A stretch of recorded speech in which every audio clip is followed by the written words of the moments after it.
मुख्यमंत्री हेमंत सोरेन दिल्ली में है। प्रदेश के मुखिया जब भी दिल्ली जाते हैं तो झारखंड की सियासत में हलचल होना लाजमी है। बिहार विधानसभा चुनाव के संदर्भ में झारखंड में महागठबंधन की समीक्षा, कांग्रेस और झामुमो के बीच मतभेद और आरजेडी से मुख्यमंत्री की नाराजगी के बीच झारखंड की सत्ता में अप्रत्याशित बदलाव के कयासों को बल मिल रहा है। दबे शब्दों में ही सही, चर्चा है कि झारखंड मुक्ति मोर्चा बीजेपी के सहयोग के बिना कांग्रेस और आरजेडी से अलग होकर सरकार का गठन कर सकता है। जाहिर है कि ऐसा कांग्रेस और आरजेडी के विधायकों को तोड़कर ही किया जा सकता है। दरअसल विधानसभा में बहुमत का आंकड़ा 42 विधायकों का है, 42 और झामुमो के पास 34 विधायक हैं। उन्हें 8 और विधायकों की जरूरत है, जिसकी पूर्ति कांग्रेस और आरजेडी के विधायकों को तोड़ने के बाद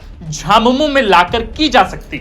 सवाल है कि हेमंत सोरेन अकेले बूते सरकार क्यों बनाना चाहेंगे। बिहार विधानसभा चुनाव में महागठबंधन में उचित भागीदारी नहीं मिलने से नाराजगी के अलावा वह कौन से कारण हैं जिसकी वजह से झारखंड मुक्ति मोर्चा कांग्रेस के साथ गठबंधन में सहज नहीं है।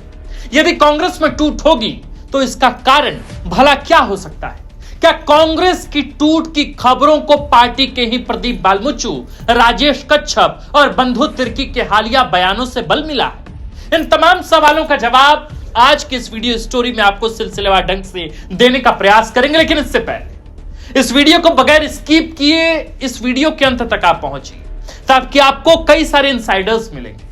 इस वीडियो को अंतिम तक इसलिए भी देखिए ताकि झारखंड में होने जा रहे संभावित राजनीतिक बदलाव को आप पहले से डिकोड कर पाए। इसलिए मेरा दरखास्त है कि वीडियो को न सिर्फ देखें बल्कि अपने सभी दर्शकों के साथ, अपने दोस्त यारों के साथ इसे साझा भी करें। चलिए अब शुरू करते हैं वीडियो, लेकिन इससे पहले नमस्कार, प्रणाम और जोहार। हमारा नाम आकाश आनंद है और आप देखना शुरू कर चुके हैं the fourth pillar .live। Congress और झामुमो के बीच असहजता का पहला मुख्य कारण है विधानसभा चुनाव का घोषणा पत्र यानी मैनिफेस्टो। दरअसल चुनाव से पहले हेमंत सोरेन सरकार ने मैया सम्मान योजना लॉन्च की थी। चुनाव बाद लाभुकों को 2500 रुपए देने का वादा किया गया। वहीं चुनाव से पहले कांग्रेस ने अपनी ओर से 400 रुपए में सिलेंडर देने का वादा किया था, जिसे आज तक पूरा नहीं किया जा सका है। खबरें हैं कि सरकार पर कांग्रेस की ओर से 400 रुपए में एलपीजी सिलेंडर वाले वादे को पूरा करने का दबाव बनाया जा रहा है, जबकि राज्य की मौजूदा आर्थिक स्थिति और मैया सम्मान योजना को जारी रखने के दबाव की वजह से मुख्यमंत्री के लिए कांग्रेस की मांग पूरी करना संभव नहीं। दूसरी ओर कांग्रेस को शीर्ष नेतृत्व ने कुछ महीने पहले यह निर्देश दिया था कि मैनिफेस्टो का अपने हिस्से का वादा पूरा करने के लिए सरकार पर सकारात्मक दबाव बनाए ताकि जनता के बीच पार्टी की छवि को नुकसान न हो। मामला कुछ अहम का भी है, ईगो का।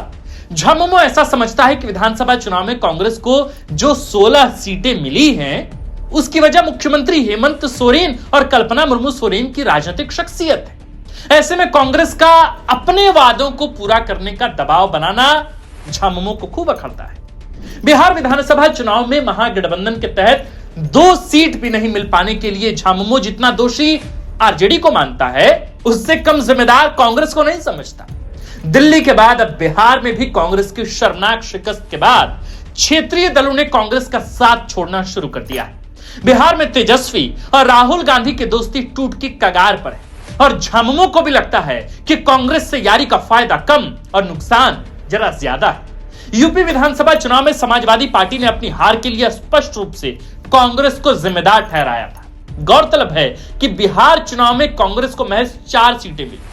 ऐसे में अब झारखंड मुक्ति मोर्चा भी संभवतः गठबंधन को आगे जारी रखने के मूड में नहीं है और अकेले बूते सरकार बनाने की कवायद कर सकता है। कांग्रेस के साथ झामुमो की असहजता का एक और बड़ा कारण है। दरअसल जब गुरुजी दिल्ली में इलाजरत थे और मुख्यमंत्री भी उनकी तीमारदारी के लिए दिल्ली प्रवास पर थे, उसी समय वित्त मंत्री राधा कृष्ण किशोर ने मुख्यमंत्री को विश्वास में लिए बगैर सभी विभागीय सचिवों की हाई लेवल मीटिंग बुला ली थी। मीटिंग में प्रत्येक विभाग द्वारा किए गए खर्च का हिसाब किताब होना था।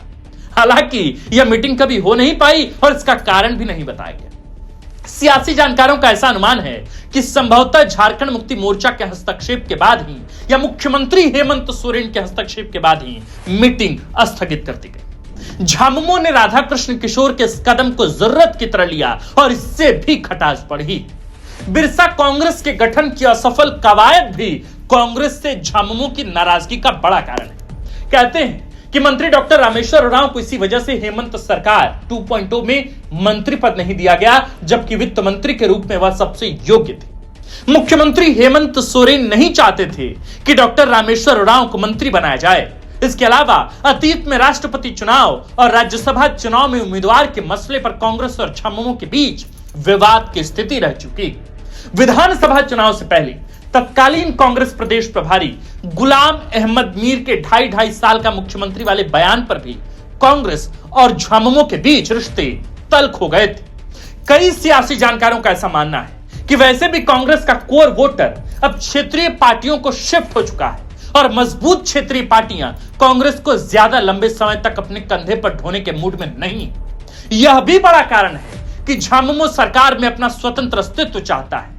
मसला यह है कि यदि झामुमो अकेले बूते सरकार बनाना चाहे तो कांग्रेस से अलग होकर भी उसे कांग्रेस की जरूरत होगी। कैसे, जरा इसे समझिए। दरअसल झामुमो को 8 और विधायक चाहिए जो कांग्रेस और आरजेडी से मिल सकते हैं। झारखंड में कांग्रेस के 16 और आरजेडी के कुल 4 विधायक हैं। ज्यादा संभावना कांग्रेस में टूट की है। दरअसल कांग्रेस के कई विधायकों में गहरा असंतोष व्याप्त है। मंत्रियों का कामकाज, शीर्ष नेतृत्व से कम सम्मान और अधिकार और शक्ति के असमान वितरण को लेकर भी विधायकों में गहरा असंतोष है। कार्यकारी अध्यक्ष बंधु तिर्की और मंत्री इरफान अंसारी की रिम्स 2 को लेकर जुबानी जंग जगजाहिर है। कांग्रेस विधायक दल के उपनेता खिजरी विधायक राजेश कच्छप भी खुले मंच से कांग्रेस कोटे के मंत्रियों के कामकाज और रवैये पर गंभीर सवाल खड़े कर चुके हैं। वे मंत्रियों को खुद को राजा नहीं समझने की नसीहत दे चुके हैं। कई विधायकों में संगठन में उचित पद और सम्मान नहीं मिलने की नाराजगी है, तो कई लोग संगठन सृजन अभियान के तहत जिलाध्यक्षों की नियुक्ति में विसंगति से असंतुष्ट हैं। ऐसे में यदि नेताओं को झामुमो तोड़ना चाहे तो ऐसा संभव हो सकता है। बिहार विधानसभा चुनाव के बाद बीजेपी के राष्ट्रीय प्रवक्ता डॉक्टर अजय आलोक ने ट्वीट किया था कि झारखंड में नया बम फूटेगा, हेमंत जीवंत है। जवाब में भले ही सुप्रियो भट्टाचार्य ने कह दिया कि हेमंत जीवंत हैं, भाजपा का अंत है, लेकिन सियासी गलियारों में अजय आलोक के ट्वीट को कांग्रेस में टूट की संभावना के रूप में देखा गया। झारखंड की सियासत में किसी भी संभावना से इनकार कतई नहीं किया जा सकता। बिहार चुनाव के बाद भी झामुमो कह चुका है कि उचित समय पर महागठबंधन की समीक्षा होगी। कांग्रेस कहती है कि यह मुख्यमंत्री का विशेषाधिकार है, देखना यह है कि यह समीक्षा कब होगी और इसका क्या परिणाम नई सरकार के रूप में सामने आएगा। अब इस पूरे मसले पर गुरु आप क्या सोचते हैं? इस पूरे मसले पर झारखंडी जनता क्या सोचती है? जरा आप हमें कमेंट के नीचे लिखकर जरूर बताएं। आप देख रहे थे द फोर्थ पिलर। हमारा नाम आकाश आनंद है, कैमरे के पीछे है विक्की और इस खबर, कंटेंट रिसर्च और स्क्रिप्ट को लिखा है हमारे प्रिय साथी और कंटेंट हेड सुरेश ठाकुर ने। वीडियो पसंद आई हो तो वीडियो को अन्य दर्शकों तक साझा कीजिए और साथ ही अगर आपको द फोर्थ पिलर का काम पसंद हो और आप पहली दफा द फोर्थ पिलर को देख रहे हैं और अब तक आपने द फोर्थ पिलर को सब्सक्राइब न किया हो तो ये यूट्यूब का पेज है जहां इस वक्त आप वीडियो देख रहे हैं, तो आप इस पन्ने को सब्सक्राइब कीजिए। फेसबुक पर देख रहे हैं तो इसे फॉलो कीजिए और इंस्टाग्राम पर देख रहे हैं तो आप यहां भी हमें फॉलो कर सकते हैं। बाकी आप देखते रहिए द फोर्थ पिलर। शुक्रिया।